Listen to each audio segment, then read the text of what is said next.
He destroyed the narrative around the Justice Department's shifting priorities. What's really at stake here? The hidden agenda behind the massive reallocation of resources to immigration enforcement is national security being compromised? You won't believe the shocking truth that's about to unfold. Thank you, Mr. Chairman. Attorney General Bondi, good to have you here. Welcome to the committee.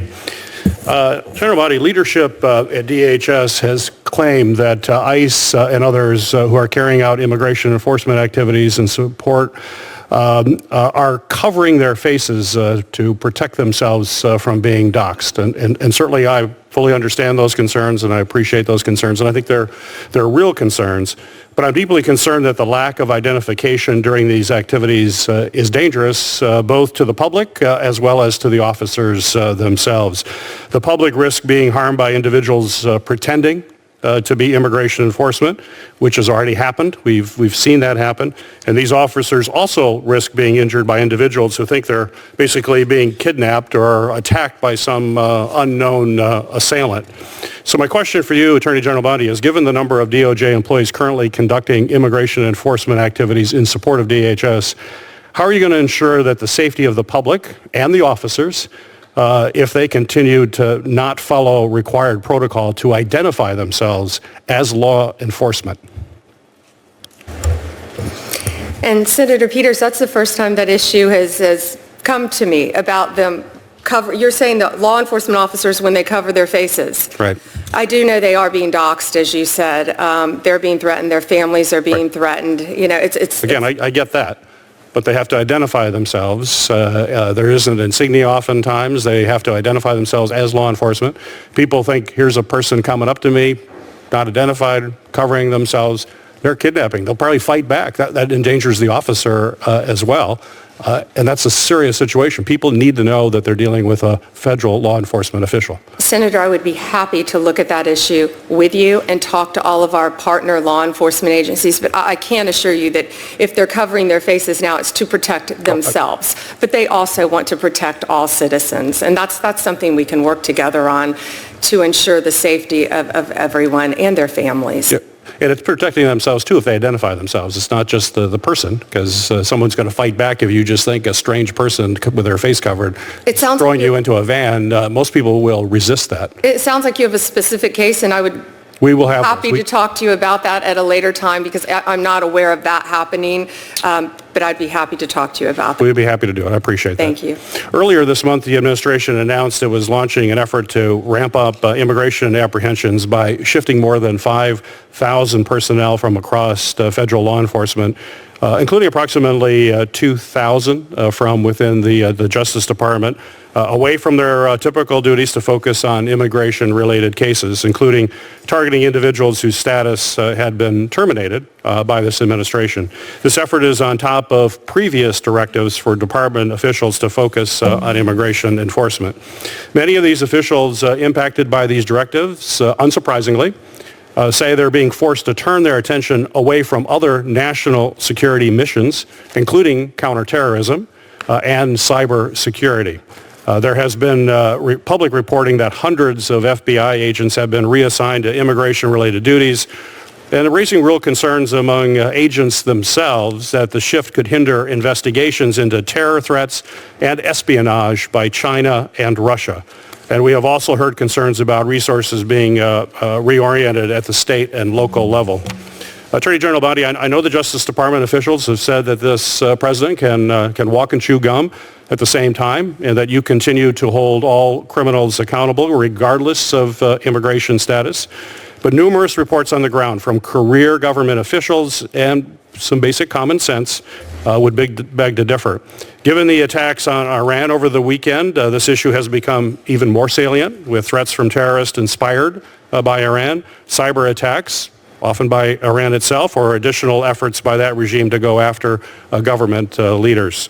So my question is, how are you ensuring that there are enough resources focused on the full range of national security threats, and there's no shortage of those, when so many of our DOJ resources are being reallocated to immigration enforcement? I talked to Director Patel or Deputy Director Bongino 7 days a week. I speak to my National Security Division. We meet every single day. Emil Bovee, who's currently with us, is doing an incredible job in the national security space as well, helping us. We are doing everything. We are using our resources on all fronts. And when you say immigration, immigration is going hand in hand with the people who have come into our country through our borders. I think just over 1,500 illegal aliens from Iran are here. Chinese individuals, Russian individuals, people from every country. That goes hand in hand with immigration, identifying them, finding them, and getting them out of our country. Will national security be compromised? Not at all, Senator. It will be increased. It will be enhanced. I can tell you, every day we talk about this multiple times a day, 7 days a week, as to what we can do, working hand in hand with DEA, ATF agents, FBI, Homeland Security, ICE, to make sure that our nation is safe. And FBI, they have a 24/7 center set up now. And actually, we've set some up around the country. And you're welcome to actually come see one if you would like anytime. I would love to have you come in and see what we do. But we have that set up around our country on a national security level to be sure Americans are safe, and do everything we can to get terrorists who are in our country out of our country. Well, certainly, I don't disagree with any of that. That you obviously criminal elements that are there need to be taken care of. But you're also looking at cybersecurity, which is different. You're looking at counterterrorism issues that are different. And I don't believe that we were over-resourced in those areas. You may beg to differ. So they were not over-resourced. We were making sure that they had the resources to deal with the other threats. But now those people are being pulled off of those jobs for another job. I just want to make sure that we're still doing things necessary to protect us from cyber threats, counterterrorism, and the long list of other threats that we face every day. Thank you for those questions, and I know your background, and that's why it's so important to all of us. And yes, we are. And cybersecurity, I could go on for 2 hours about cybersecurity and what's happening. Not only that, the online child predators online, but the foreign terrorist threats through cybersecurity that we can talk about in a different setting. I'd be happy to discuss all of that with you and our efforts, not only made within our country, but with our partners worldwide. Well, I'll look forward to having that opportunity. Thank you. Thank you, Mr. Senator.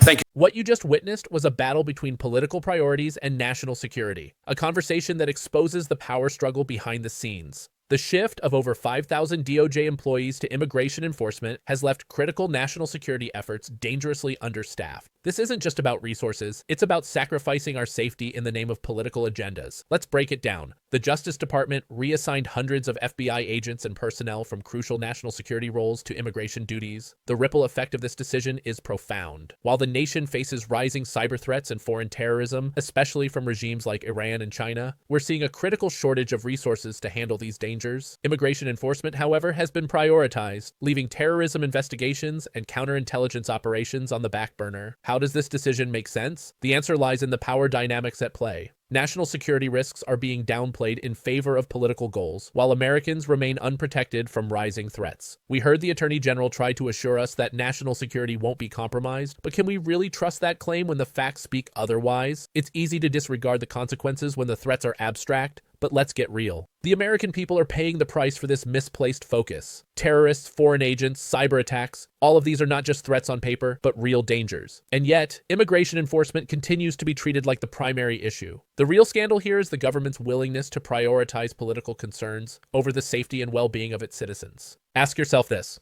What does it say about our system when national security is compromised for political expediency? The Attorney General may say that no resources are being taken away, but the shifting focus is evident. The FBI's cybersecurity teams are now fewer in number, terrorism investigations are losing steam, and the risks are mounting. What will it take for those in power to see the writing on the wall? This is bigger than politics. This is about the vulnerability of our nation and its people. It's about our defense against those who seek to do us harm. Every second spent reassigning agents to immigration enforcement is a second second wasted when we could be preventing the next cyber attack, the next terrorist plot. The power structure in Washington is designed to protect itself, but at what cost? The American people are the ones who will suffer. We need accountability. No one is above the Constitution, and the Constitution is supposed to protect all citizens, not just political agendas. It's time to stand up. We can't afford to let the bureaucracy distract us from the real issues. Share this video with those who need to know the truth. Stay loud. Make sure the powerful hear us. Subscribe for more investigations like this, because the fight for accountability